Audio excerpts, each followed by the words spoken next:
Hi friends, ഇന്നത്തെ എൻ്റെ യാത്ര ചെട്ടിക്കാട് പള്ളിയിലേക്കാണ് കേട്ടോ. എനിക്കും അക്കൂസിനും നേർച്ചയാണ് കേട്ടോ. ദേ ഇവളാണ് അക്കൂസ്. അവൾക്കൊന്ന് ചോറ് കൊടുക്കുന്ന ദിവസമാണ്. അങ്ങനെ ഞങ്ങൾ പോകുന്ന വഴിയാണ് കേട്ടോ. നല്ല പാടമൊക്കെ കണ്ടു.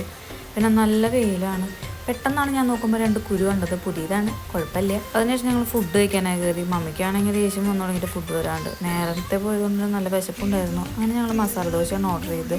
എനിക്ക് ഏറ്റവും ഇഷ്ടപ്പെട്ട ഭക്ഷണം മസാല ദോശയാണ് കേട്ടോ. അതിപ്പോൾ ഏത് ഫുഡ് കഴിച്ചാലും എനിക്ക് മസാല ദോശ കിട്ടി ഞാൻ അതായിരിക്കും ആദ്യം കഴിക്കാം. പിന്നെ പപ്പ മാത്രം പൂരി ഓർഡർ ചെയ്തു. നല്ല ഫുഡായിരുന്നു കേട്ടോ ഹോട്ടലിൽ. പിന്നെ ഞാൻ കാപ്പിയൊക്കെ കുടിച്ച് ഇതേ ഞങ്ങൾ വീണ്ടും വണ്ടി കയറി കേട്ടോ. പിന്നെയും കുറച്ച് ദൂരം ഉണ്ടായിരുന്നു യാത്ര. ഞങ്ങൾ രാവിലെ നേരത്തെ ഇറങ്ങിയതാണ്, ഒരു 6 മണിയായപ്പോൾ. അതുകൊണ്ട് ഞങ്ങൾ ഫുഡ് കഴിച്ചു. അങ്ങനെ ഞങ്ങളിത് ചെട്ടിക്കാട് എത്തി. ചെട്ടിക്കാട് പള്ളിയിൽ ചെന്ന് പ്രാർത്ഥനയൊക്കെ കഴിഞ്ഞാൽ ഞങ്ങളിതേ മെഴുകുതിരിയൊക്കെ പ്രാർത്ഥിച്ച് വെച്ചു. പിന്നെ നേർച്ചയുള്ളതൊക്കെ നടത്തി. പിന്നത്തെ പരിപാടി കുട്ടിക്ക് ഫുഡ് കൊടുക്കുക എന്നുള്ളതാണ്. അങ്ങനെ ഞങ്ങളിതേ അക്കൂസിനതേ ആദ്യമായിട്ട് ഞങ്ങൾ ചോറൊക്കെ കൊടുത്തു കേട്ടോ. അവൾക്ക് ചോറ് ഇഷ്ടമായി, സാമ്പാറൊക്കെ കൂട്ടി കഴിച്ചു. അങ്ങനെ ഞങ്ങളടുത്ത പരിപാടിയൊക്കെ ഞാൻ വീട്ടിലേക്ക് മടങ്ങി. വീഡിയോ ഇഷ്ടം കഴിഞ്ഞാൽ ലൈക്ക് ചെയ്യാൻ മറക്കല്ലേ. ബൈ.